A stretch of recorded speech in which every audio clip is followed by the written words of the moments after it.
Welcome, welcome, welcome, everyone, to Adventures into Reality. I'm joined by my international co host, Kathy Ma. Hi, so good to be here on this wonderful, glorious day. I'm really feeling summer coming. I love it. Absolutely love it. And we have a special guest today. Debbie Smart is going to be joining us talking about our brand new show that's coming up on Revolution Radio at freedomslips.com. That will be every Sunday from 6 to 8 Eastern Time. Debbie, welcome to the show today. Hi, Andrew. Thank you. I'm glad to be here. It is a beautiful day. It's wonderful to catch up too with you, Kathy, and to say hi to everyone. Debbie, so thank you so much for coming on. The audience knows you from many other interviews in the past. Why don't you give people a quick sample, a reminder of who Debbie is? Okay. Yes, I'm sure a few people have heard me before, but I'm a hypnotherapist, and I've been doing this for over a decade. I've been working with people with all sorts of fears and phobias, all sorts of different situations, PTSD. I love what I do. What brought me to that was my own journey.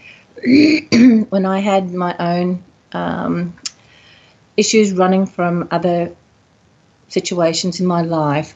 And basically what I do, and my speciality is working with past life regression and root cause therapy. And the reason why I do this is because I'm very well aware from my own experiences that we have a lot of underlying issues in our subconscious mind running programs, and we're just not aware of what is causing us to react in certain ways, what triggers us. A lot of the time it goes back to something that we've brought through, and the modality that I do is I like to release that, because those those memories or those emotional traumatic experiences that we have had in past lives, they come through into every other lifetime imprinted for us to grow from, resolve, release, and evolve. And that's our whole purpose, is to evolve in this lifetime. So I like to address anything that is holding us back, blocking us from growing and releasing. It also does affect, I have on many occasions had people come to me with physical problems, and locked into those areas where they're having some physical issues, negative imprints from past lives. So that's what I do, Andrew. And oftentimes those negative imprints carry over into this life, where the current mother might have been a mother or a brother in another lifetime where something else was created, but is being replayed in this lifetime. Yes, and the sad thing about it is that we're so unconscious of it. And but when these emotional imprints are embedded into our cellular memory, and they do come out in different ways, in different issues. They have to have a voice, and the only way that we can give them a voice to come forward to release them and understand what it is it's trying to tell us, and what it is that we need to release from that and grow from it and get the wisdom from it, is by having having these different modalities that can help us bring it through and give it a voice and release it. Exactly. And that whole expression of evolution is why Kathy and I, several weeks ago, were talking about, how the show has expanded and the amount of people that we're calling. And Kathy, when you and I decided to do a new show, when we were going to call it Charting Your Course, that was one of those special days we realized how much we've connected to the audience. So what does this new show, Charting the Course, mean to you? Wow, it just means so many things to me. I mean, if nothing else, one of the things that we've been shown over the last, I can't remember, have we done this for 8 months, 10 months? 10 months now. 10 months now, is that you just don't know what you're going to get and what kind of issue people are going to find important on the day. I mean, we have a rough idea, we can have a guess at it, but the range that we've received of calls is just amazing. And one of the big needs that we can see is, what do I do with my life? Like, I'm at this place now, how did I get here? I want to be over there, I think, but then how do I get from A to B? And then on top of that, I seem to be following this route, but I'm not sure if I want to be on this route. So how can I realign myself?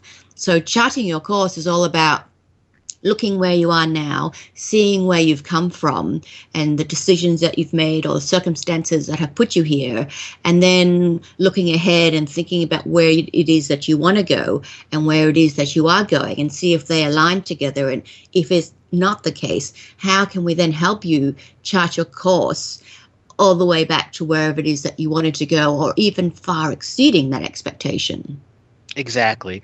And one of the things we wanted to touch on for everyone was this was charting your course from the basics, the beginning of awakening, how to stay awake. And the first 12 weeks of the show of charting your course is going to be about the basics of staying awake. A lot of times people forget some of the most basic fundamental things, such as grounding, realigning, and making that a part of their everyday mystical life and walk. So Debbie, when we talked about the show and bringing you on and all the different stuff you had, what does charting the course mean to you? Well, charting the course to me is very similar to what Kathy has already said, but it is really looking at your life and assessing where you are and where you want to go to, and what is holding you back, what is blocking you from living your life purpose. A lot of us sort of say, I'm lost, I'm looking for my purpose, and I know that what I'm doing is just not satisfying to my soul.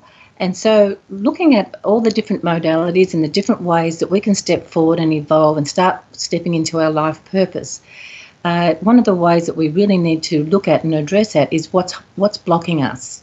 And that's what I work with myself specifically with regression. I go to the root cause of what it is that's holding people back. And once we can start releasing what's blocking us from stepping forward into our life purpose, we can then start charting our journey. Exactly, charting the journey. And one of the things that I frequently tell many of the audience members to understand that ceremony is a vital and necessary part of coming into balance with the seen and the unseen world. In the charting your course process, both Kathy, Debbie, and myself will be bringing you some of these most needed basic concepts in which you can begin the path of staying awake longer and longer, not having to be faced to go back to sleep because you have to go back to the job. Techniques, tips, and tools you'll be able to take home with you. So we will be having 2 shows a week, everyone. Our normal Monday show from 2 to 4 and every Sunday from 6 to 8. It is going to be a blast and an adventure. And Kathy, we have so many wonderful things coming forward. What are some of the tools or techniques you might want to share with people that are going to be tuning in to charting your course? Well, we'll be talking a lot about how it is that you can safely and in least amount of stress get through your awakening period. I mean, a lot of it, when you start to open up to all these concepts with spirituality, healing, galactic history, all these type of issues, well, not issues, all these subjects, it's about always finding a technique that you can ground yourself. You can use discipline to apply this new information to your lives, as well as be more discerning about the information that you're receiving, because with the internet being flooded the way it is these days, who knows what kind of information you could pick up, and how do you discern whether this is real, if it's just a hoax, or if it's just mumbo jumbo. And one person's mumbo jumbo might be someone else's treasure. So you just have to find ways within yourself to discern what is right for you. And these will be some of the techniques that we'll be talking about and giving our own experiences as we've developed over the years as to the pitfalls that we fell into and how to avoid them, which is very important to know. And also talking about when you do have all this healing, awakening, what do you do with it? How does it affect you? Would you go further with it? Won't you go further with it? How does this change things for you in your life or your relationships around you? Is it something that you want to verge into or not? And if you're already on that path of finding all these healing techniques and these modalities, then how do you incorporate them into your life that best serve you? And if you wanted to do them for others, how do you incorporate that into your life so that you can either A, do it just because you want to, or B, make money out of it if you wanted to create a career or a business with it, and C, how do you duplicate it, say if you were to teach it or franchise that kind of methodology out. So it's a huge range of things that we'll be discussing. In the first 12 weeks, we will be discussing more of the basic information, the basic techniques, and your go-to methods that you really should stick to. And if it's not ours that you like, then at least find some that work for you. And when you find those that work for you, you'll realize there's a smorgasbord of techniques out there. And we want you to sample as many techniques as possible, because staying motivated is one of the most challenging things in the world. Debbie, when you started your journey in conscious birthing or rebirthing, during the rebirthing process, you were motivated as part of your beginning journey. Share with us your story of how it journeyed and what it took to keep that motivation to learn. I think I was driven more from what motivated me was my own personal situation, and the question that I was asking, when I was in my deepest despair in my life, there's got to be more to life than what I'm seeing and what I'm experiencing. We just can't come here just for no reason to suffer and learn from our mistakes. But still, you see a lot of suffering and a lot of sadness in the world. What is behind all of that? Why do we come here for a certain amount of years to just experience whatever we experience? And a lot of time it's hardship and struggle and pain and sorrow. And, not everybody, but a majority of the people go through some form of, pain and disappointments in their life. So what is the point of that? And that is what drove me, because I just thought there's got to be more to meaning to life than what I'm seeing, what I'm experiencing. And that's what drove me to start looking for answers. And I'm sure a lot of people out there are looking for answers themselves and trying to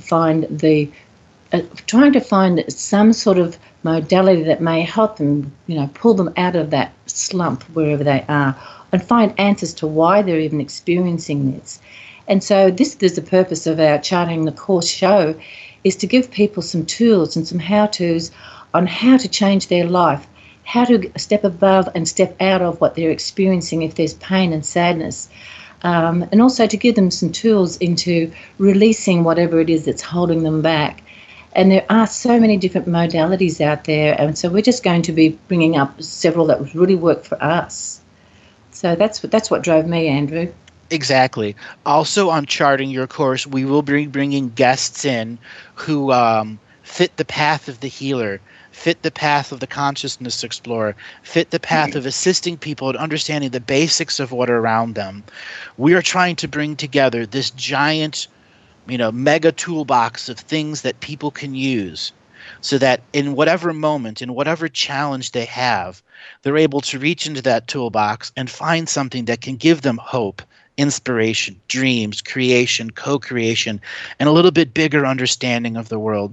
Kathy, when you began your journey and continued your journey, you found yourself on radio and TV and featured in Times Magazine. That's a whole different level of inspiration and motivation. Share with the people what it was like when you had to ride that professional wave and had to let go of the person that didn't see yourself as the professional. Well, it was it was a whirlwind time in my life. I wish I had have had a Charting Your Course thing to listen to then. When I found out that I was in Time Magazine, listed as Hong Kong's most corporate psychic, I was gobsmacked. I mean, really, it was like, what? Because, I grew up, like, Time Magazine was, wow, a huge thing. And for very, corporate business people, little old me being, mentioned in an article, and I was just overwhelmed. And I went, actually, my dad had already bought 15 copies of the magazine by the time I got home. And I was looking at it and thinking, no, it couldn't possibly be me. And I wonder if they spelt my name right. And of course they did, and it was really flattering. I was not prepared for the amount of response, though, because here's me tootling along and doing my psychic readings, just being as I was, and then suddenly, bang! All this influx of calls and people and press and media, and it was very overwhelming. I wasn't prepared. I probably made loads of mistakes because I completely was not grounded. I mean, I tell everyone all the time that grounding is so important, and I did ground myself every day, but not to the degree I needed to for this type of thing. So I was like all over the place, and it was humbling at the same time, though, because when you have a title like that, suddenly everything seems to change. Although I'm still the same person and I still do the same things, drink the same coffee, it somehow feels different.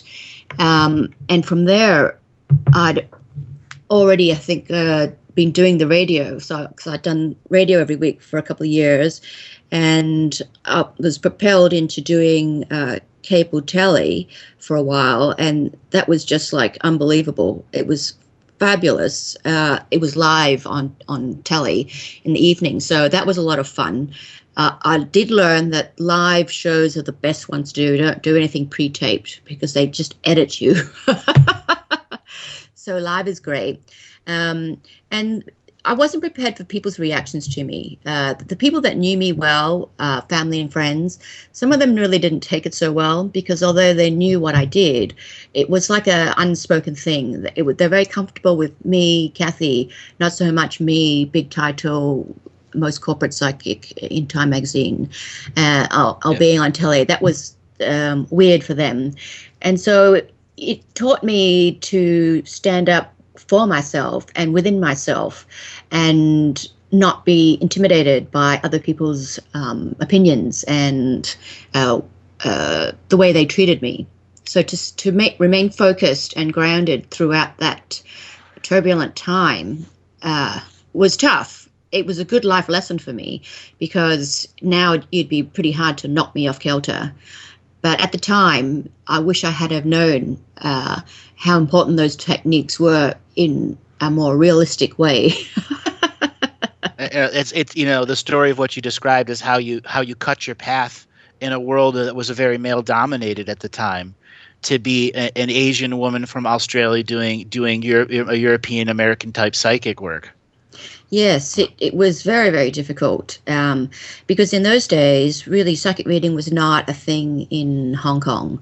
They have all their traditional Chinese feng shui masters and life diviners and this, but psychic reading was a novelty. So it was very difficult to break into the market initially. And once this happened, it was like I just gained all sorts of respectability and life was much easier for me rather than struggling to explain what I did. They just had to pick up a magazine or a newspaper and they all read about it. So it's great. Exactly. It's great. So, Debbie, I want to ask you about your story. You have studied many modalities, and in that process of keeping yourself educated and learning over and over again, what were the modalities you've accumulated, and what did it really take to stick through that process to where you've reached today? That's a good question, Andrew. Like I said, I was really motivated. And one of the first modalities that I did step into was rebirthing. And the experiences that I had through rebirthing were amazing because I got to experience about and got the understanding that right back in the womb that you are totally conscious about what's going on around you, and picking up your parents' emotions of being wanted or not wanted, and how that affected me. And so, with that modality, I released a lot of my, childhood and birthing things that were affecting me at that time. And then I became a rebirther. I did a 13-week course to help other people, and got to see that it does help people with what they've experienced traumatically in this lifetime, but there's also goes even deeper than that. and there's more underlying issues that were coming to the surface. And I just, was driven to really go and find out what brings that out. And I had one client that was continually, no matter how many times that I rebirthed him, was continually going through pain and suffering, how his parents had left him and died when he was very young. And so that's what embarked me on, looking for past life regression. But at the same time, I was also looking for different modalities that would help heal me in a physical way and a spiritual way. I also signed up for doing natural therapy courses on, shiatsu and massage. I've done cranial sacral. I've done, quantum touch. All these different modalities can heal you at all different levels. And it was a lot of fun too, experimenting to see what worked for me and what didn't work for me. But it did really keep me motivated right up till I find that working with people at a level now, especially with hypnotherapy, you can get really, really deep into their core issues. And that is where a lot of people have not been able to get into and realize that there's something underlying that's holding them back. And the miraculous healings and releases and changes that I've seen in people's lives has really kept me motivated, because I get so much satisfaction, and I heal, I'm sure, every time that we all have experiences in the healing industry. When we're healing somebody else, we also are healing a part of an aspect of ourselves. So, it's such a joy and an honor to be able to help people. Yes, and one of those really special ones you ran across was, I know you've shared this story before, about a young lady that had a traumatic experience. Would you share that? Because this is something that I think everyone should know, because when you are a practitioner at this level, you're going to run into very challenging stories. And charting your course is about the basics, and oftentimes the basics reveal the biggest traumas. Yes, that's true, Andrew. What happened was I had a gentleman call me, and he was very, very concerned about his wife. And she had been apparently involved in an accident, and she had been crying and shaking and was suffering from PTSD in such so long, day and night for about a week, I think it was, if not more. And he was beside himself. He just didn't know what to do, how to help her, to stop her from, going through her shaking and her crying. And as a last resort, that's what he told me, it was a last resort. He had heard of the type of work that I do. And at that time, he didn't know whether he really fully embraced or believed in that modality. So he thought that was the last resort for him to try and do something for his wife. So I got this call, and I asked him, well, what was wrong? What had happened that caused her to be so upset? And basically what had happened was there was a 13-year-old girl who had committed suicide. She had jumped from an overpass onto a freeway. And his wife happened to be in a car driving on that freeway, and she had landed on her car, and had smashed into the window and then rolled onto the ground and had run over her. And that was such a traumatic experience for her that she just could not get over it. And so I said, yes, sure, bring her to me. And I just thought, well, this is going to be a bit challenging, but, I'm open to, and I trust spirit so much that I know that when people would come to me, that something is going to be released, something will heal. And so when she came, I sat down and we talked for a little bit, and then I took her into a regression and got to the point where I asked her higher self. Debbie, that's our music. Just hang on to that story, and when we come back, we'll finish that conversation. Okay.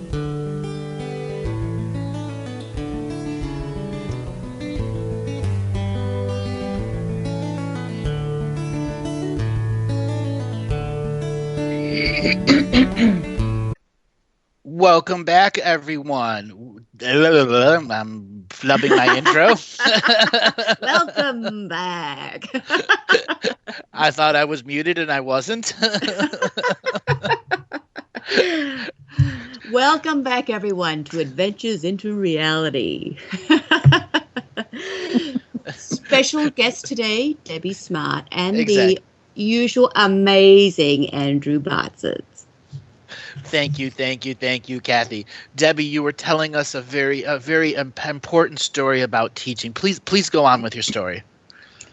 So just to recap a little bit, is that I was working on this woman who was PTSD, and so when I got to the point of asking her higher self, what was the purpose of having that experience, and the higher self basically brought forth that the reason why she was chosen to have that experience, or why she chose that experience, is on some level that she had a soul contract with this 13-year-old soul.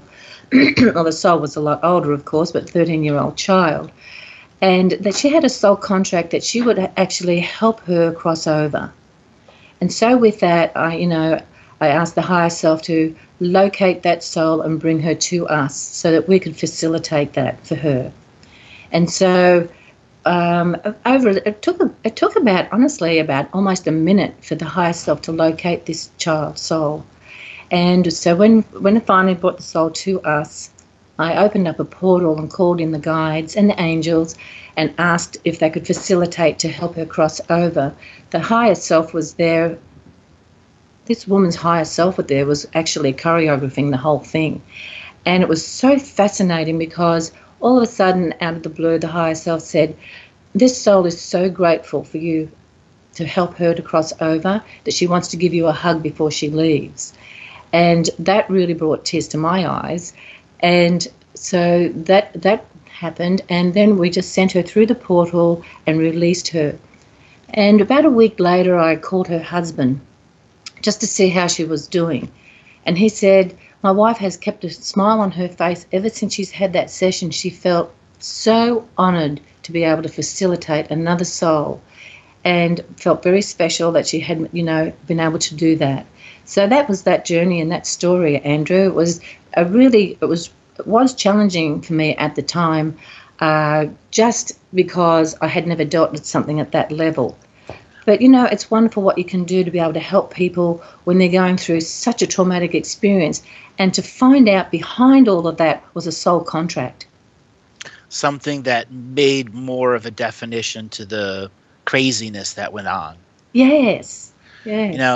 To sum up the story, a 13-year-old girl jumped off a bridge and landed into the windshield of this woman, and then the woman ran over her. Okay, and then she didn't die right away. She lived a while. And that's the harshness of that story. And what you were dealing with was all the trauma, spiritual trauma of the death and the experience of the death from the woman. And I remember talking to you about this before and afterwards, and I knew it was going to be a challenge for you, but you were able to take that in stride, and look how much it helped you grow. Oh, it did. It was amazing. Because, when you have these type of challenges, you realize that, that Spirit's there, behind you, and that you're never given something that you can never handle. Exactly. And this is why charting your course, getting at the basics, the first 12 weeks, we're going to begin to help people use some of these different toolboxes, the tools that we have in their toolbox, and understand that some things are going to be a challenge, but we must take these challenges in stride. Kathy, I want to bring you here now. And, so often we get callers that have their own challenges and don't know how to ground or do whatever it is. What advice do you have for people about that basics before we actually take some callers here and start talking to the Adventures into Reality universe about this new show? Well, I'd say my advice is always the same. It's always about grounding and discipline. If you don't know or haven't learned yet about grounding or clearing a space, then my suggestion to do something quick and easy that is going to work is burn some sage in your house or your room, depending what is convenient. If you can't actually burn sage, then use the essential oil. If you can't do that because people don't like the smell, then put a few drops on your little tissue and put it in your pocket and sniff it where possible.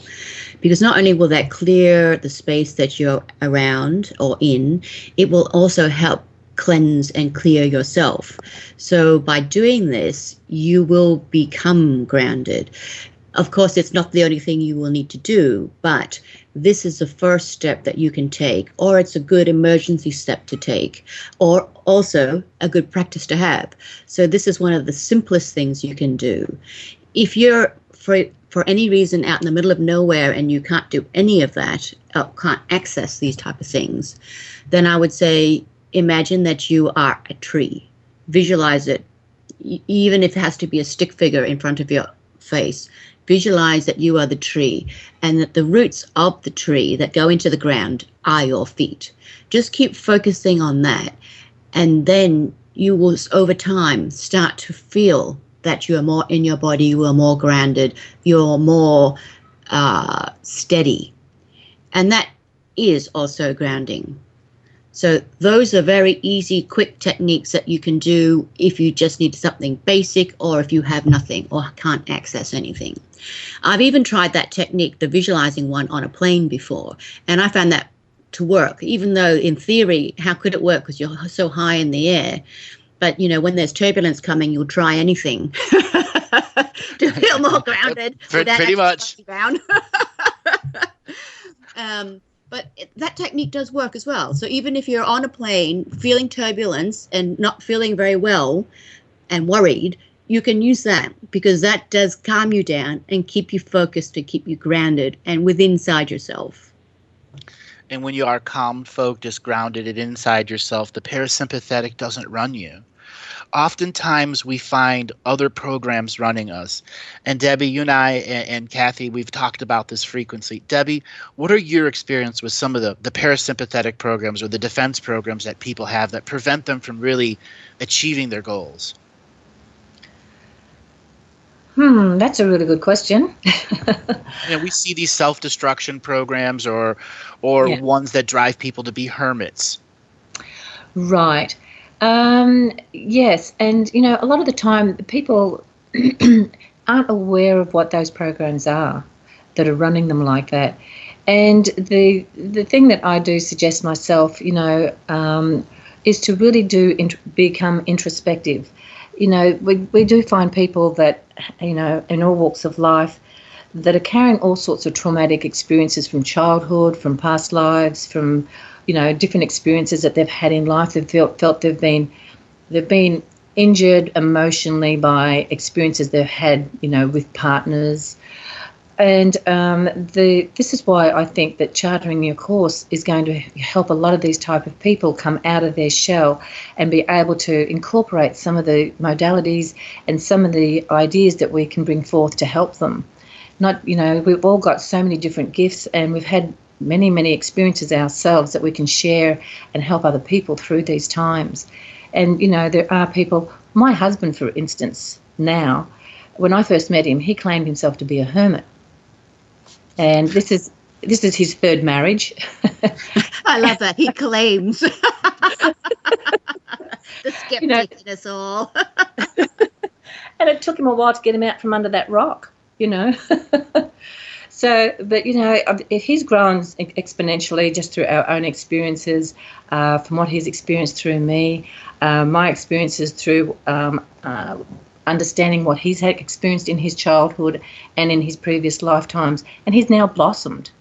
And so it's just really wonderful. Wonderful to see the growth, and wonderful to see the fact that what was an old label of a hermit can be acknowledged as just an old state of being. Oftentimes these programs are just old states of being that we fall back on because they were the comfort times in our life. And then there are other people that have lived such an aggressive life, like being in the military or being in the corporate field where, your life is, you come home, your life is still your job. And so many of our callers are like that, where their life is their job. And when they try to find something new, they're finding these programs that are running them, that are defining when they have energy, when they have life force. And these things, they're going to be a spiritual challenge, but they're not going to be an unsurmountable challenge. It will take time to acknowledge that these programs are there, to see the habitual habit pattern, repeating the cycles over and over again. When we make the I am choice of now, to say I'm beginning to eliminate these habit patterns by observing them and by taking control when they are trying to control my own life, by being an I am sovereign being. Debbie, you and I have had many conversations back about what is I am, what is sovereign, and how many, many people in the beginning of their awakening have an issue with being sovereign and being responsible for what's around them. Yeah, that's so true, Andrew. And that's why I feel that your revocations really help release a lot of that energy that's blocked, Yes. Makes a moment sacred so the chaos stops. Yes, because there's so many people that are experiencing different emotional imprints throughout their life experiences, this lifetime, past lifetimes, whatever that is. But the great tool that you have, Andrew, and I found so good for me. I felt it changed my life too, and it freed up a lot of other energies that I wasn't even aware of that was holding me back in my own personal growth. Was those revocations. Yeah, it was those revocations that brought many people to this show that never listened to the Galactic History shows or any of Kathy's shows or any of the previous shows that I did. Solely they found them in their own way. And that is the nature of information and how it just spreads to the people that need it. Yeah, it's wonderful because you're drawn to whatever's going to work for you. There's so many different ways of dealing with things. There's, like we've talked before, there's some great modalities out there. But Andrew, you've got some great tools, and I've practiced all those tools, and they've really worked for me. I've had people that I work with, doing past life regressions with, have all stated that how much they've grown since they've listened to your shows and incorporated all the tools that you've already supplied for them. There's just so much to do. That is so true, Debbie. So true. I mean, some of the techniques that Andrew has taught have just been life-changing for so many people. You're so right about that. And I'd just like to say, for all of you that don't know, Andrew's offering a free video series called Living the Mystical Life Daily. He shows you some tools and gives you knowledge about how to have mystical experiences in your everyday life. So sign up for free at andrewbartzis.com. Just put your name and email when you get to the page, and you'll receive the first video right away. Again, just get it at andrewbartzis.com and enter your name and email to receive the Living the Mystical Life Daily series. And also, don't forget, you can get a private session with Andrew or myself by contacting Tenoch at TENOCH@galactichistorian.com. We'll be able to get to the bottom of your issues and help you see a better way ahead. So that's, again, Tenoch, TENOCH@galactichistorian.com. And that also goes the same for Debbie. She can also be booked through there. And you can also check out Debbie's information at her website, innerdimensionhypnotherapy.net. Wonderful, wonderful, wonderful. So, Laura, in the background, go ahead and spin up the wheel of callers. And when we have our first caller in, we will continue asking questions. So, Debbie, you've been around now in the United States for quite some time. You practice all of these different modalities. What is something that you want people to know that, from your journey? What was the big thing that you learned? The big thing that I learned was that you don't have to keep living in pain and sorrow, that you can overcome these, get that wisdom and the understanding of why you've had these experiences. Because the greatest thing is we're here to create our own reality and take responsibility for our lives. And when we take responsibility for our lives, we can step forward and make changes in our life. And the great thing about doing, regression work, it releases and heals people from those things that are holding them back, that they're not even aware that's, holding them back. Exactly. Not even aware of what's holding them back. We've been joined by our first caller via Skype. Sean, where are you calling from today?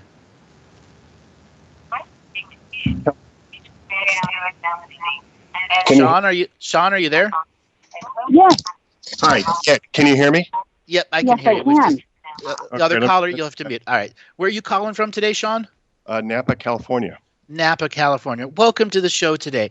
Do you have questions for the panel, or do you have something specifically you wanted to ask today? Yeah, I think we've lost you. Ooh, yes. You're back now. He's back. Am I there? Yep, you're back now. Okay, great. So 30 years ago, when I was in my 20s, I had a dream of 7 heavens and 3 hells. And the dream, it was about the heavens are, the first one is fun. Hello? Hello? The first one is fun. Sean, are you there? Yeah. Your microphone keeps cutting out there every now and then. It is. I'm sorry. I called. I didn't expect to get in. The wheel of callers. We're being I've unpredictable. tried for weeks to get in, and I just got in. Is that better now? Yeah, it's better now. Okay. So I had these dreams of and kind of revelations at the time, and they've kind of definitely informed my life. So the 7 heavens are fun, caring, acceptance, sex, love, sincerity, and determination. The 3 hells are denial, unwillingness, and insanity. And I finally kind of took some time off and wrote a book about it. And I'm just wondering what you think. You know, I've been journaling a lot. I've been listening to you guys. I've done a lot of work in different modalities over the years, and just kind of throwing it out there and getting some information. You know, I've worked with the BPI, and I've had readings where I've been like, I'm supposed to be some hybrid of some kind, and I'm just trying to get some sense of. Well, you wrote a book. That means Yeah. you're going to have to mute in the background. I'm getting an echo from you. Okay. All right. So when you choose to write a book and you make that a part of your process, you're acknowledging the greater wisdom that's coming through you. When one describes heaven and hell, that is a polarity, but you define those polarity with a set of labeled words that bring people into an understanding. That means you are functioning at a much higher frequency. You're ready to interact with that higher level. And I do see several things that are currently holding you back, and that's the belief of what old people have imprinted upon you.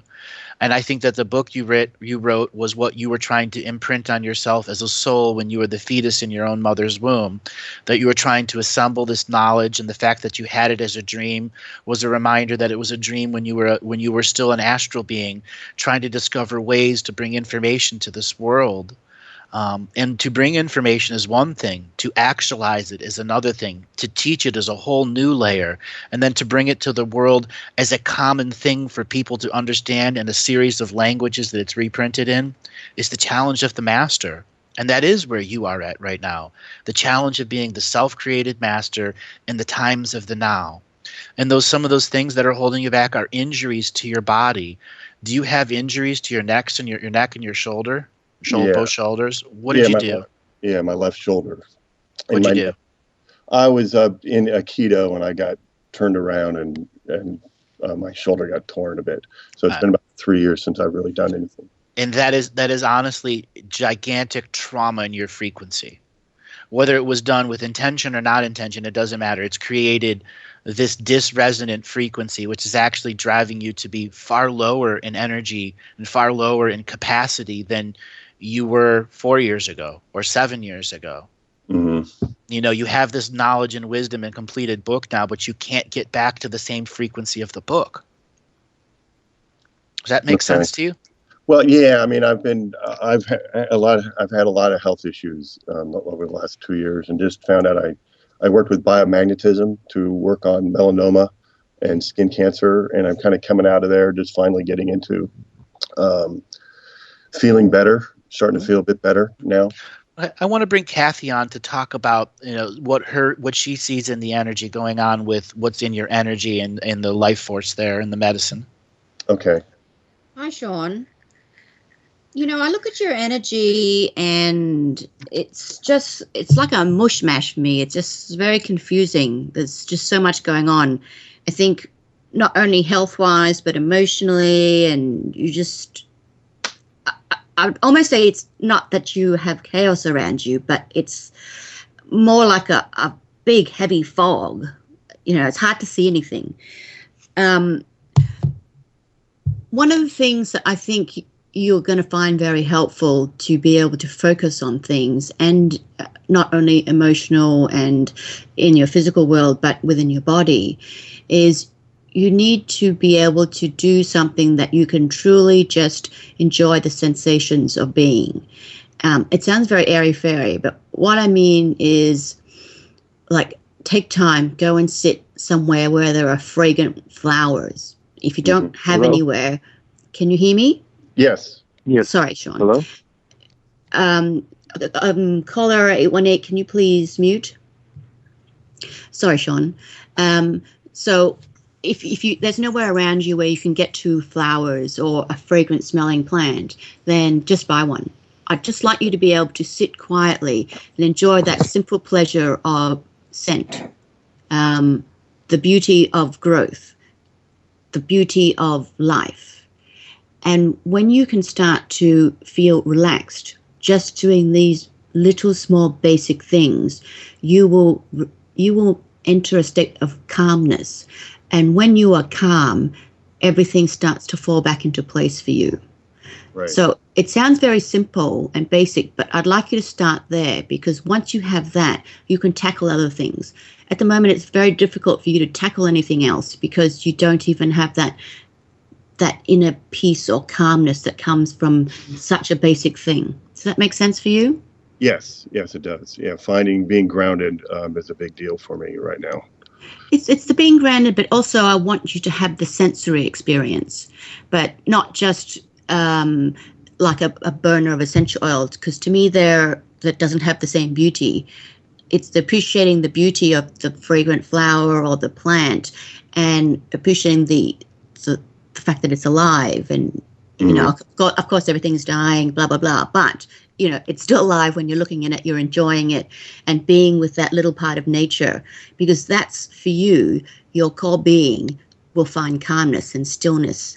And when that happens, everything else seems not so insurmountable anymore. And then you can tackle issue by issue, because once you have that, then you can start looking at things like your own health, the therapies that you were using, the medications or supplements that you were taking, and you can adjust things from there. But until you've got that inner zen, calm life kind of feeling, it's difficult to make any judgments that are not clouded. Okay. Thank you. So I know it doesn't answer all your questions, but I really would like you to start there. And definitely call us back in a couple of months, because then we can go further. So I have another thing that I want to address is what's going on in your spirit. How have your dreams been? Have they been disconnected and you're not dreaming frequently, or are you dreaming over frequently and not sleeping well? I've been not sleeping well. Over dreaming. Frequently, yeah. Okay. So what's going on is your parasympathetic is waking up during your dream state and activating or trying to cancel the sleep paralysis that's natural, so the body can enter full dream state. So this is where you're going to have to look at like the something that's going to keep you to sleep, like the stuff that's inside turkey, tryptophan. Okay. Something that's going to stop your parasympathetic from waking up during your dream states. The next process is you need to make sure that you make triple effort protecting your bed, the four corners of your bed and the four corners of your bedroom. Mm-hmm. Even if it's just a set of prayers directed at some objects in the corner, start there.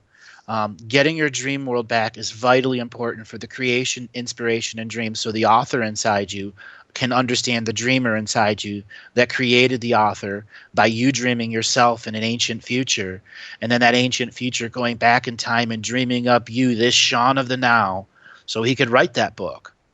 Right. Now you must recover from what it took to write that book.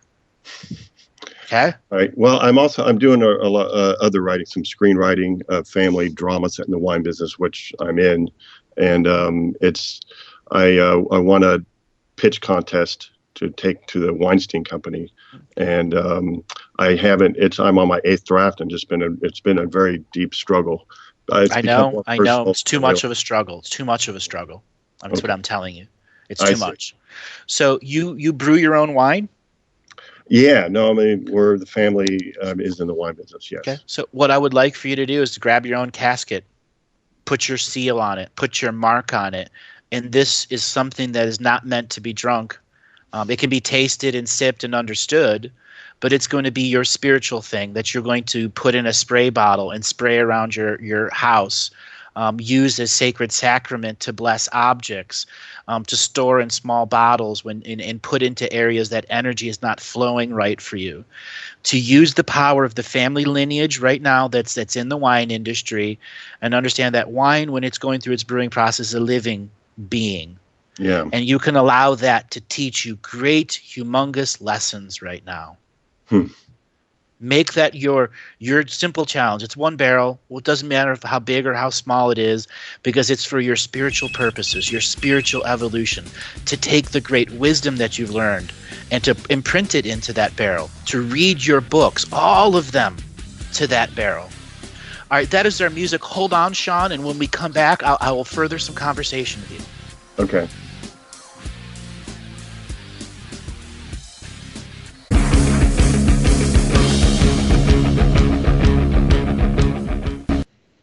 Welcome back, everyone. We are once again at Adventures into Reality.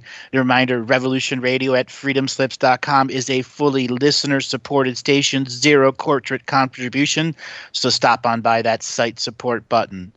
Sean, we were talking about how much this book has taken out of you and how much it's important to recover, and you have to take care of your four corners of your bedroom.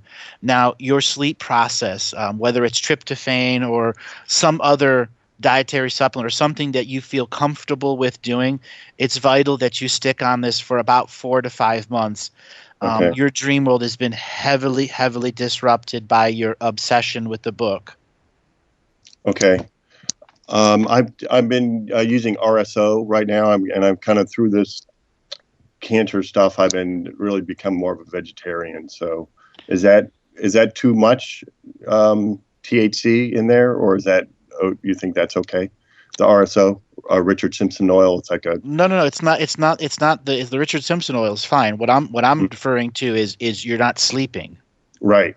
Yeah. Right. You're not sleeping. So your dreams are occupied with everything that's on your mind when you're doing the book. That means you're dreaming about the book. Okay. You can't. It's become toxic for you now. Are you arguing with someone about this book and this script? I think I'm probably more arguing with myself more. Okay. Then that's what has to be ended so you can get back to connected dream sleep. Okay. It's really caused some harm to you. In conjunction with your shoulder injury, it's like you've been hobbled in this creation process, and it should be far more easy for you. You've earned it. Thank you. I have. Okay, you've earned it. And every morning you got up, you got to say, I've earned a healthy quality of life. I'm taking care of my shoulder. I'm taking care of my neck. I'm going to do this. I'm going to take a break on the book. I'm going to go out and go fishing. I'm going to go do something that isn't the book. Okay, that's in because I haven't really written it. I haven't written anything on it for almost over a year or so. And I've thought about it, and I've thought of like doing it more of a children's book, and it's interesting because I just got a web. I've got putting together a web page, and I guess it's and it's also this writing the script is it both, or is it just that book that my unconscious is totally working through whether I like it or not right now? The one with the 7 heavens? Yeah. Okay. That is something that you have got to come back to grounding on. Okay. It's ungrounded you. It's ungrounded me. It's ungrounded you. And that's why you can't write. That's why you can't stay motivated. That's why you won't heal the shoulder and the neck. Because if the neck and the shoulder are healed, all you would have to confront is your lack of motivation. Right. And that's the 2 layers of denial that are going on. As long as your shoulder is unhealed, it's okay to lie to yourself that you're actually doing work in your mind when you're not actually putting anything on the computer. Right. Okay. That is the battle you have to end. Okay. So my next thing is, I think it's very important that each night you go to sleep, you get some pink Himalayan salt, about a cup cup and a quarter, and I want you to put it in a bag, and I want you to tape it to the back of your neck. Use medical tape. It's really important that you try this for a couple nights, even if it's uncomfortable, so you can understand what the salt is going to do is start neutralizing some of the synaptic nerve patterns that are now habits. So when you go to sleep, your parasympathetic has figured out a habit to override the chemical stimulus process that's putting you into sleep paralysis. Okay, so that's bag on the neck. Bag on the neck, tryptophan, or whatever soft thing that keeps you asleep, not hardcore stuff. You need to sleep regular. Right. Because I wake up tired, achy. I'm in more pain than I went to bed. Then the next thing is, do you know anyone that is a healer in your area? Do you have access to those? Different kinds. What kind would you suggest? Cranial sacral, the most advanced that you can get, and you're probably looking at about 7 to 9 treatments to take care of the shoulder, the neck, and what's going on with the way the back of your head. It looks like at some point the back of your head had an injury to it, and where the suture lines are for the skull are very compressed, especially at the back of your head. I had a concussion when I was 17. I forgot almost half the day. That's it. Yeah. And it's so restricting you right now. I want to say that once you've had the cranial work and they've worked on the surgical sutures and the head's opened up and the pressure returns to normal, your blood pressure will return to normal. So much of your other body functions, eyesight might actually begin to regenerate. Some of the cancer side effects you will notice will greatly reduce, as well as the potential of eliminating some of the skin cancer you've been talking about. Have you directly applied the Rick Simpson oil on top of the melanomas? No, but I've got this other thing called PDQ brands that's actually it just comes in and eats everything away. Yeah, that's a good stuff too. You can actually get your pure CBD oil or your pure THC oil, whatever it's going to be, and put it right on top of it as another way. Because as Rick Simpson is all about saturation. If you're not saturating the body, you're not truly absorbing as much as you can. So your next alternative, if it's capable, actually juicing the cannabis plant for about 3 to 5 weeks. That means you would have to have access to fresh grow or grow your own. This is where all the cannabis knowledge and wisdom begins to heal the cancers and cure the Parkinson's disease, where you can absorb from the raw plant in a juicing format THCA while you're still having the regular THC and the Rick Simpson oil as a double edge. Because then the body can truly absorb and begin to create a process that removes the swelling and the aggressive tumor growth. Okay. So juicing the cannabis oil. I haven't heard. The plant. The plant. I've heard that before.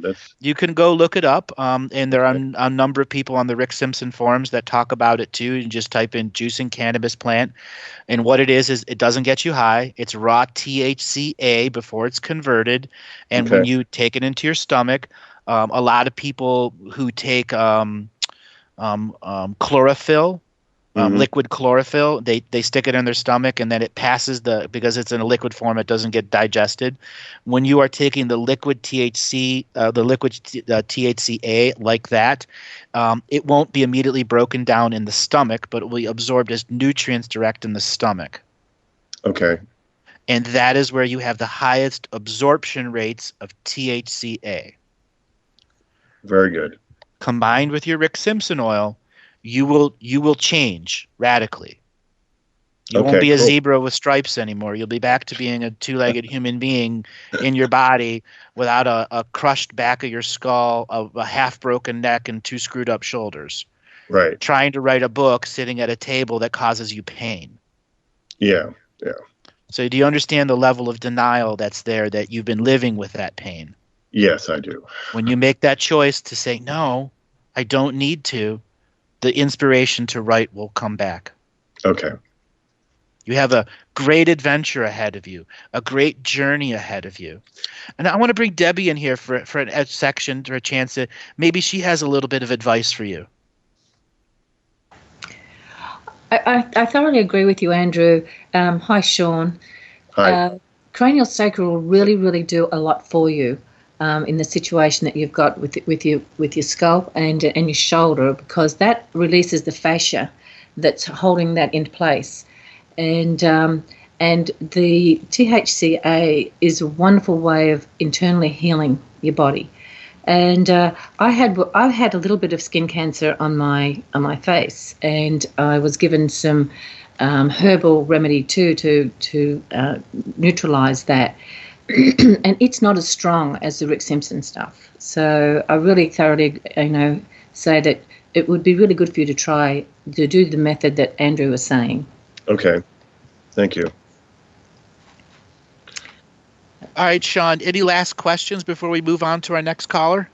I guess this is going to help a lot, and let me try this, and I'll give you a call back in a couple months. All right, brother, you have a huge journey. Every morning you wake up and you say, "I've earned this journey." This is where you open your gifts. Thank you very much. All right, brother, you take it easy. You too. All right, bye. We get some special callers in here that have been around and have had some traumas come to them, and for Sean to share his story and for us to be able to give this information back to him is just a joy to my heart. Yes, very, very interesting man. And to, be in a place where he is going through all that and to remain positive throughout it, just questioning, is fabulous. And it's just really nice that he's called to share that with us and ask for a few pointers.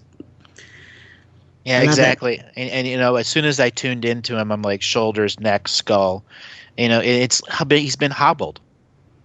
Yes, that's a good way to put it. Yeah. So many people live with injuries. Oh, yeah.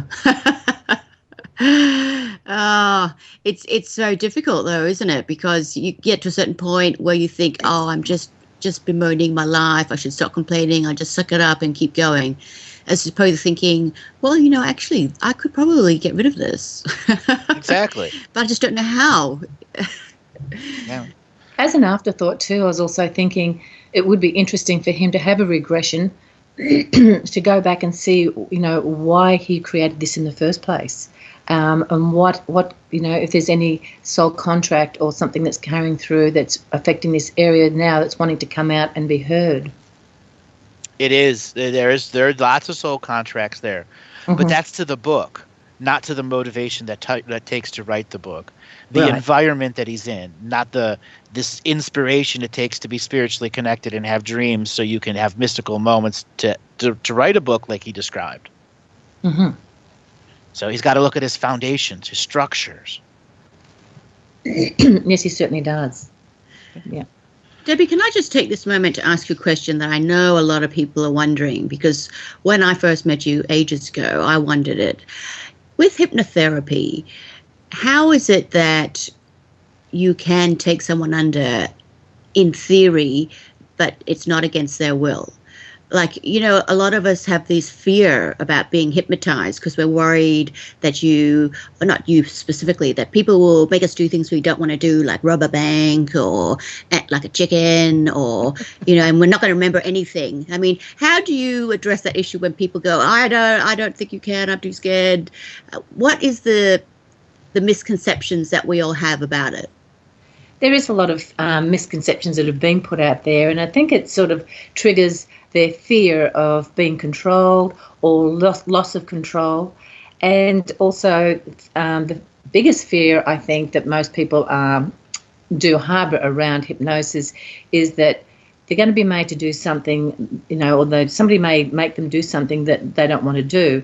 Like you see in the movies where these people are controlled and they go and murder somebody supposedly under hypnosis. Yeah, I see that all the time. Yeah. And so you cannot make people do what's not ingrained in them. And the thing too with the hypnotherapy that I do, I keep people in a light state, in the alpha state. And that state there is so that they're still fully conscious. Their conscious mind is actually just being the observer. And so the subconscious mind can come forward and give the answers, but the conscious mind is there watching. And I have had people say to me, "Oh, I don't think you're going to be able to hypnotise me," and it's not a fact. I think the misconception is that under hypnosis you go totally unconscious, and then you're going to take control of their brain and you're going to put in all these suggestions that they're not going to be aware of, and something's going to trigger them to do something. You know, you see that all the time in movies, which is quite, it's quite funny to me, because after all the years that I've been working with it, you can't make anybody do anything. And even if you took someone into that deepest state of, into theta or delta, you could put some suggestions in there, but if it's not in their makeup to do whatever it is that's suggested, they will not do it. They have total control at all times about what they do and will not do. So yeah, so it's all Hollywood then. Yes, it's all Hollywood. Yeah, it's all hype. And the reason why they put that hype out there is because it's just like the pharmaceutical companies, are trying to stop people from healing, because in the way, without using pharmaceuticals, with hypnosis, people are also having miraculous healings with their health. When a person, well, I'll take for instance, I had a past life where I was actually beheaded, and I have a lot of neck problems. I've had whiplash and all sorts of things that I've had to address. But when I've gone back to see why, with the adjustments and over the years, why these symptoms haven't disappeared, when I allowed myself to be regressed and went back and I experienced having my head chopped off, I got to see where the weakness was imprinted in my DNA and into my cellular structure, and I could release that and allowed myself to heal. And I've seen other people heal all sorts of different injuries or things that they're born in with, and, weaknesses that have come through their ancestral line. Whatever is attached emotionally and cellularly into the body like that from other lifetimes can be healed. Wow, that's amazing. Beheaded. Yeah. Oh. That's all I took from that conversation. No, I mean, that is amazing, that the body memory can pass from life to life. I mean, it's the body is an amazing thing, isn't it? Yes.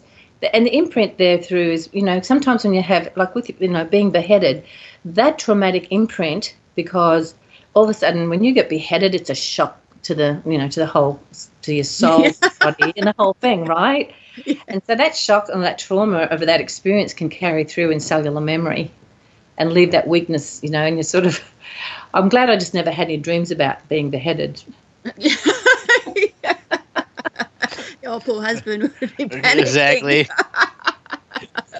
It just goes to show, that what the mind can do and what the mind can create, and so how powerful is that mind. And so when we can work with it in such in a way that we do with hypnosis, where we can understand, working with the higher self and the subconscious mind, how you can make changes and release all these imprints out of the body, that will give you the opportunity to look at your life without, because a lot of the time it causes dysfunction in your mind, in dysfunction in the family unit and whatever, in the emotional body. And so when you release these, it gives you the opportunity to really start anew and afresh with your life. You can step forward and take on things that you weren't able to do before. That sounds very liberating. Very liberating indeed. So our next caller, Irene, are you there? Hello, everyone. I'm actually Irene's husband. I'm just using her account to talk to all of you. Okay. Where are you calling from? I'm actually calling from Venezuela. Venezuela. And your name again? Joel. Welcome to the show, Joel from Venezuela. What kind of questions do you want to ask today? Well, before I say anything, I just want to thank you, Andrew, for all your work, and especially the way you have presented it. I have grown so much since I started witnessing your work, and based on your humbleness and the neutrality that you have towards everything, to me has been very, very key in so many areas of my life. So I just want to thank you.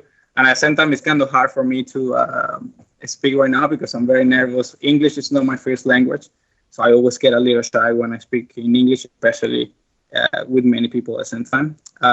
Thank you, Kathy, for your work as well. Every time when I have learned a lot from you in different angles, I think you just make this show so much more thank you. Like fun.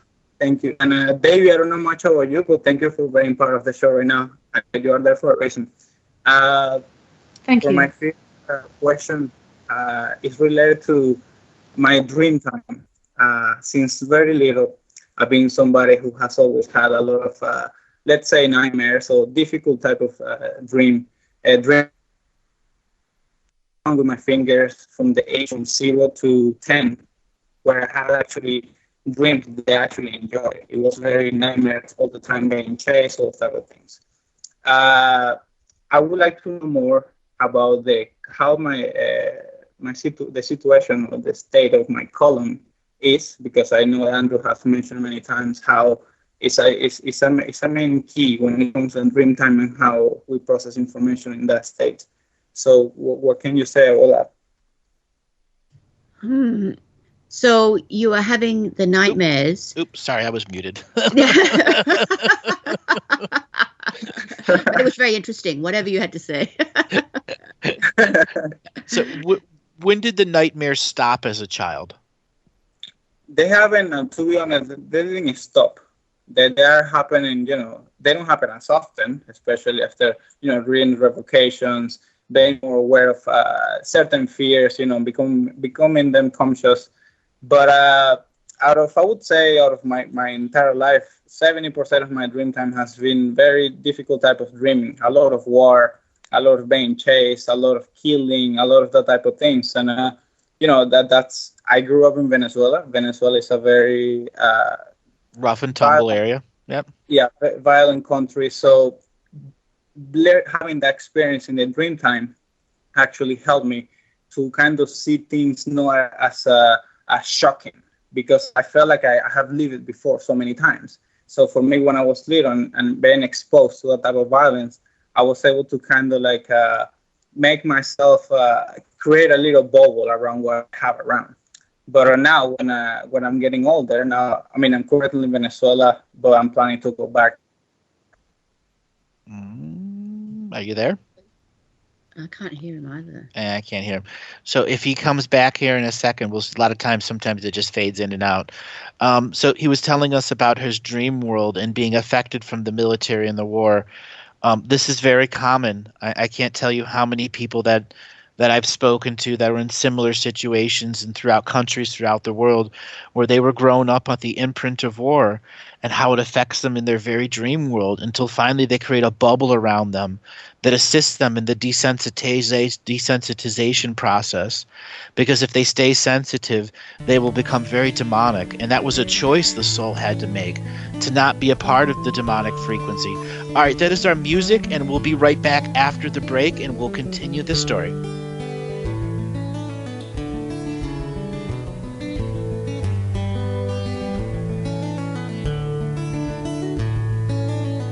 Welcome back, everyone. Thank you for joining us at Adventures into Reality with myself, Kathy Ma, and the super amazing Andrew Bartzitz, and our wonderful guest, Debbie Smart.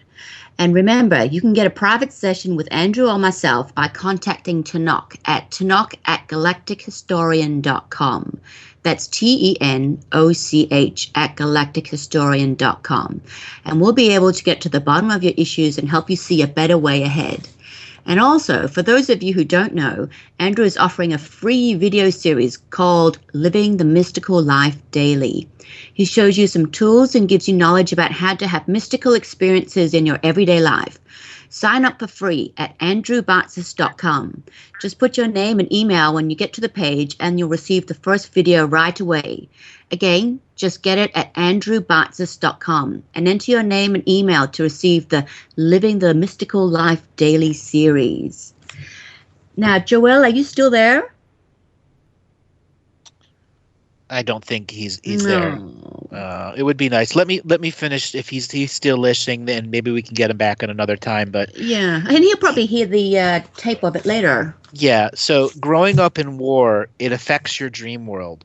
And as he was saying, he created his own bubble, and now his next level is to create another bubble that begins to acknowledge the lessons that he's learned in the physical aspect of Venezuela and the roughness and toughness of the country versus the dream world, so that he can once again become a dream explorer, one that is willing to use his dream world to not just deal with the demons in the darkness that are fighting in the physical realm, house to house, property to property, county to county, etc., etc. He needs to get out of that game. And you do that by starting sacred ceremony, by creating something that is sacred for you so that you can bring in more and more of your soul, so that when you are ready to sleep on a sacred night that you've made sacred with your own will, that you have sacred sleep, rejuvenating, re-exhilarating, recycling sleep that allows the fullness of the human being to rest in the body. Once you're able to do that, charting your course won't be hard. It'll be an understanding that, you live in a world that has predators. Here in the United States, we have very similar concepts. We don't have open warfare, but on the unseen world, in the cities, there's open warfare. And when you go out to some of the more rural areas where you have very active ancestors who are in polarity, who do not want certain types of people living in their area, they can make life very challenging from them there, or start very haunting. This is where he has to make that sovereign I am choice to begin to make sacred. When you start to make sacred, much more of your dream world will come back, where you'll understand that all of the missions that you went on in dream world, all the fights that you saw, all the life and all the death and all of that was a teaching, which he has understood already. But the next layer of that teaching is, how can you convert that as a message to the world, that what you experienced in your country of Venezuela, with the harshness that it's presented, how you've survived, how you've thrived, how you've opened up your awakening process, how you've been able to stay in the flow when the rest of the world is pushing you down. That is your gift to this world. Transiting and transforming the old negative experiences into something that is teaching, that is new, that shows the great inspiration and survival and thrive spirit that's inside him. That's very good. I mean, it must be so difficult, fear being such a motivator, in your life on a daily basis. Fear is one of those awful emotions that just is invasive everywhere, and it's difficult to remain calm and grounded when that is just reflected all around you in your environment. Right, especially living in an area, far away from the cities, in a lawless area. Yeah, very much so. And feeling like the land that you're actually standing on has got nothing to do with you. You just don't feel sovereign at all with it, right? Right. How can you grow something there if the fear of it always being taken at a whim? Well, let's hope that he does hear the tape of this, because I think that will really help him a lot. I'm sure he will. Debbie, did you have anything you want to add to the conversation what we were talking about with Joelle? I think she's just popped out for a second. Oh! I thought she was back. Never mind. I was looking at the wrong message board there. But I believe we have another caller. Oh, caller, are you there? Hello. Yes, I am. Your name and where you're calling from? Hi, Andrew. My name is Ronnie, and I'm calling from West Hills. Okay. So, what kind of questions did you have to ask today? Well, so I've been going through this journey. I've been looking at your videos for the past several months. I've experienced a little bit of astral projection, which led me to see my eye to a whole different world of spirituality. And I've been doing things such as buying organoid pyramids, meditating, using binaural beats. So I've been trying to empower my inner masculine being. But what happened was last week I was told I was being laid off, and it was probably the worst possible timing they could have said that to me. I just, got a contract with an apartment building a month ago, and I'm getting married in 2 months. And I'm also supporting my siblings financially. So it really hit me in a huge anxiety kind of way. Okay. And I had a huge anxiety attack yesterday where I couldn't breathe and I was freezing cold. And I know everything happens for a reason. I know that there's better opportunities that's waiting for me, but I feel like there's this negative presence that's putting all the negative thoughts into my head, where I just keep putting myself down this path I just can't seem to get out of, and I don't know what to do. Do you have a bad relationship with your father? It's not the greatest. He is helping me with the wedding, which I'm very appreciative of. He has become more of a calmer thing. Did you have to humble yourself to make that happen? Absolutely. That is where the majority of this haunting energy is coming from. It is your relationship, not the individual. You've heard me talk about how we exchange energy on a very subtle level. Yes. What is going on is your father is full of anxiety and fear and regularly has panic attacks that he never tells anyone about. And you're now exhibiting the family curse when you are struggling and you are a father and you're this and you're that and the lineage doesn't know what to do and there's nothing going on. You overreact in the chemical process. So what is going on is your sympathetic body and your parasympathetic body are trying to use the power of the intellect and the ego like a set of horses pulling a carriage, when the ego and the intellect need to be free to do their own individual purposes, which is to chart your new agenda of how to stay focused and grounded to get a job so you can get through this, so that this was just another moment in the growing process, not affecting your consciousness. But it's clearly affected your consciousness because so much is riding on the family event that's a wedding in the future and the joy that will come from it, and the fact that you had to humble yourself to be able to get that money from your father. That means your father has other sets of control issues. And this is ultimately at your time where you're defining love to your new wife that's coming up, that your own issues that with your father as well as with your mother and the way you were raised are starting to come to fruition. Your siblings look up to you and you are taking care of them. Why have you been doing that? What is stopping them from enabling you in this process? I just don't know. I feel like they're not really trying very hard to, better their life financially. I feel like everything's been on my plate. I really don't feel very appreciated. And, I've moved out, and this is where all my fear came from. I was finally happy. I was able to go into a home where it was peace and quiet, and I can work on my health and stretch and exercise and meditate. And now I feel like since this, financial problems appeared, I feel like everything's just going downhill. And no matter how many people I've talked to saying, I've went through the same thing, don't worry, the better is coming, there's this negative presence that just says, no, you're pathetic and you'll never make it. That is your father's ghost. It's the same ghost that has been haunting him his whole life. And you've seen your father switch on a dime from being nice to being, what the hell is this person, right? Yes. Okay, that's the ghost. That is his parasympathetic that has become so powerful that it runs his life. Okay, it is his own energy haunting himself, and that is now being tried to pass on to you because you had to humble yourself before him. I guess I have. I was even terrified of telling him I got laid off, but he said, terrified. Find another job. Right. This is why you have to take the power back from your father. How do I do that? I want to bring Kathy in here to talk about what's going on and some of the medical issues that's going on with you and this fear and this frustration.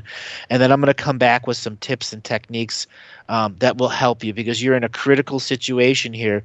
Contract revocation will give you the moment of sacredness, but it'll be determined how much you want to go into acknowledging some of your health issues so that you can truly cure both of them at the same time. Yeah.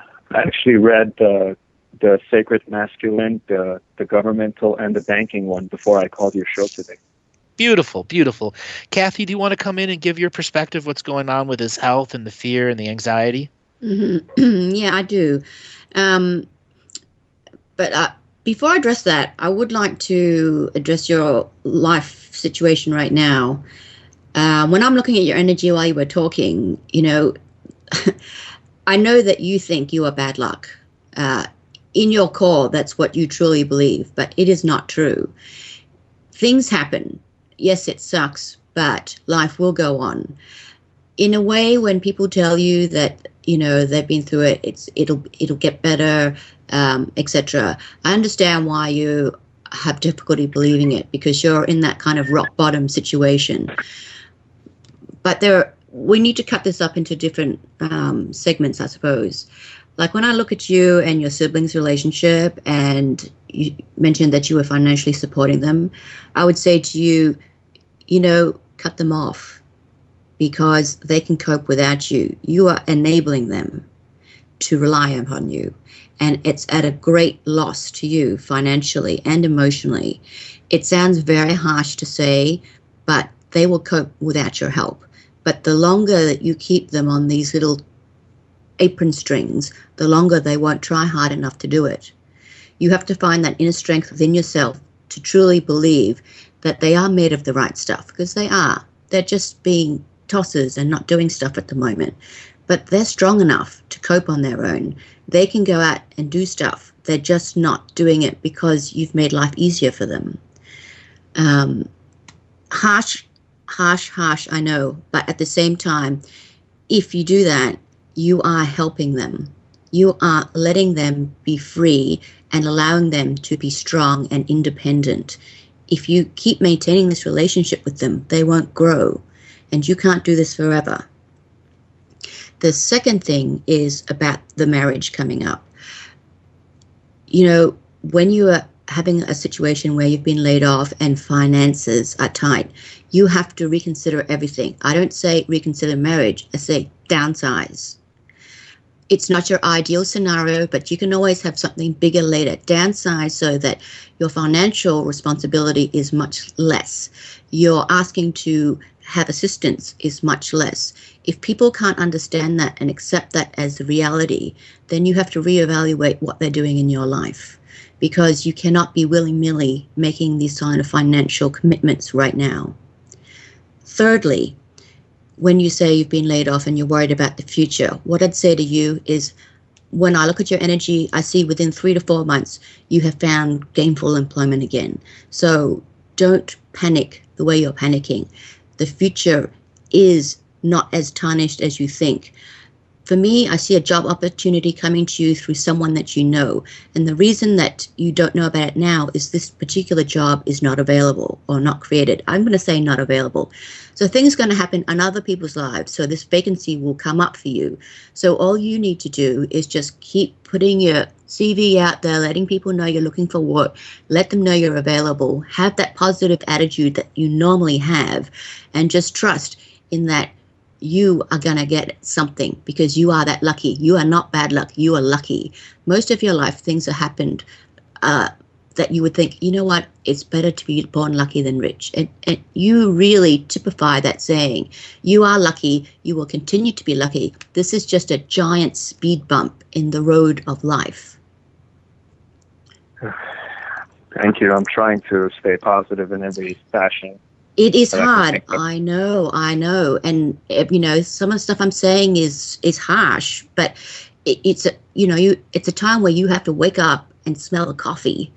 It's like, you need to be okay with everything. You are waking up in panic. You're going to sleep in panic. You cannot live like this and still create a positive outlook and a positive manifestation in your life.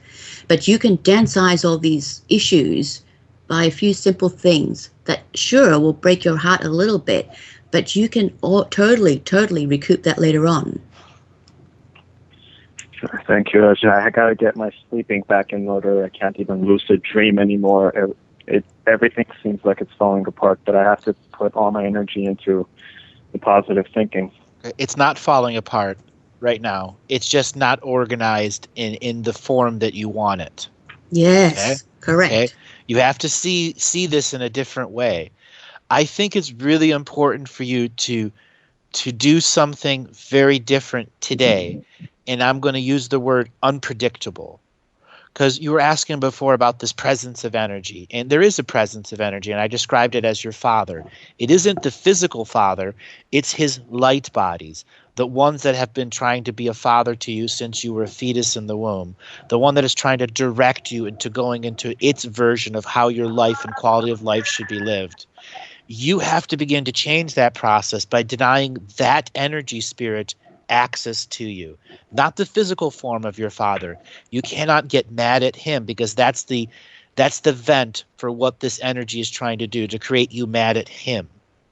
When you understand that it's the light body trying to entangle you, to bring shame, blame, and guilt into you, so you take on the family curse of never being in power.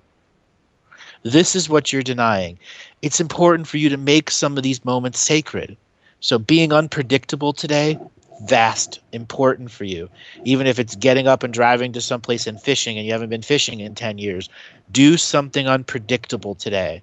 And then tomorrow and the next day and the next day, remind yourself to do something unpredictable, not drastic, but unpredictable, so that the frequency that's trying to target you has to actually search and figure out what it's going to do for you, so that when your sacred energy comes into your field and it has to retune into you, it has to go through your boundary layers over and over and over and over and over again, until you've built up enough power in your boundaries that it cannot just walk into your field, dump guilt upon you, so you have a panic attack. I see. Okay? Yeah. Now, I want to bring Debbie in here for a second. Debbie, do you have any advice that you'd like to give? I just have a small advice there for you. I know this situation seems like you're at the bottom of the barrel, and that you're trying to find a way out. And what Kathy explained to you is wonderful, that you can look forward to. I look at every situation as an opportunity now, because when we sink ourselves into the negative aspect of what's happening to us, it can keep you down there and keep you stuck. So all I can do is encourage you to look at this as an opportunity to do better in your life. You're going to have some opportunities that are going to present themselves for you, and you're going to move forward and look back on this time, and you want to be able to look back on this time and say, you know what, I recognize where I'm at. It's time for me to move forward. As you said before, things happen for a reason, and this opportunity that the door may be opening for you a little bit further down the line may be the very type of work that you wanted to do, and not be stuck in a job that that you just do for the sake of earning. So I just say, look at this as an opportunity to grow from. Practice all what you've been taught. Andrew's got some great gifts for you to work with, and good luck with you. So what is it that you do for a job? What before you lost your job? Tax accounting, corporate poison. So you can't just go and take another corporate job? I can. I've been applying, but again, I got this apartment a mile away from this office now. Everything else is more than an hour's drive. I understand. So you were educated in tax accounting? In accountancy, yes. Accountancy. But I also love real estate. Real estate. Now is not where the my time. true love lies. Yeah, now is not necessarily the time to get involved into real estate. Maybe a few months into the future. Just let me scan a little deeper here. Just a second here. Your two siblings, are they in trying to go to college or something? No, one is a designer, and he's trying to find a work in a designing place. He was laid off after 10 years of being with the company. And the other sibling is in cosmetology. And there was no way to come together to form a business with yourself, with the skills that you guys have? I don't see it. And I'm very different, actually, from them. I wouldn't want to be in business. I have my own ways of operating where I find it to be responsible, and certain things they do just doesn't match with my methods. Right, because you've been highly educated and they didn't. Yeah, I get it.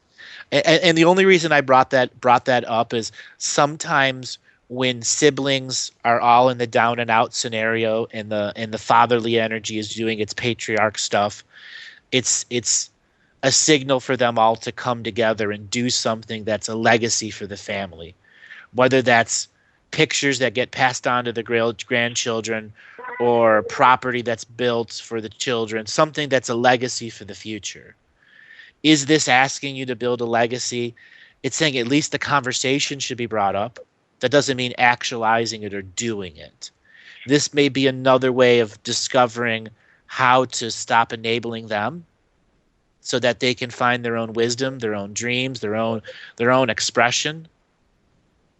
And I know that the financial times are tough, and I've been through that, right where you thought one thing was going to happen and something totally else comes and everything, all your plans are out the door. But now it's time for you to plan day by day, week by week. Look at your spiritual agenda. When can you start making conscious application of sacred a part of you so you can separate the concepts that are bringing paranoia or panic attacks within you, because they're wreaking havoc on your body. Do you have access to someone that can do some form of massage to you or energy work? Not really, not people that I know of nearby. I don't know who's legit and who's in it just to make a quick buck. I really don't know how to tell them apart. So let's just look at somebody that's a massage therapist that just does it regularly and sees clients regularly, okay. Or somebody that's going to do lymphatic drain. Believe it or not, when you're highly stressed out about this, your fluid levels go out funky and all your chemical processes are weird. So it would be a good opportunity during this time when you're going through the crap to say, you know what, I need to go get some body work, some lymphatic drain, and maybe considering going and do some colonics, because so much of your intestinal tract holds your dream world, which also holds your fears and your frustrations and all those potentials. So having the intestinal tract cleared out, having your lymphatic drained, and having some kind of body work just to remove the areas that are creating pressure and stress so the synaptic nerve endings aren't overworking. Because that is what a panic attack is. When the body is so tight, the mind is so focused that it cannot actually send the right signals to where it wants to, because there's this adrenal swelling going on. Okay, so just go get a massage and a deep tissue one. Yeah, deep tissue one. And don't have to figure out. Just go see a hydrotherapist, person that does colonics. Is there any part of my body I should tell them to concentrate on for the deep tissue? For the deep tissue, your neck, particularly, the back of your skull, the behind your ears, your jaw, you're grinding your teeth when you're sleeping. If they can do a facial massage and still be able to have the strength to follow through with the tailbone and the buttocks, then go ahead and do that too. So, I'm going to tell you, this is probably going to be a little painful, the deep tissue massage, as well as the lymphatic draining. But you have to be able to transform that pain into future pleasure that's going to be coming from having all of that stuff drained out of you, so it's not occupying your attention. All right, brother, this has been a fabulous chance. Thank you for calling in. And when you get a chance, maybe next month, call in and tell us what's going on. Thank you so much, Andrew and Kathy and Debbie. Thank you so much for your help. You are so welcome. All right, Debbie, Kathy, thank you so much for going on. And we will be on this coming Sunday with our brand new show, Charting Your Course, 6 to 8 Eastern Time.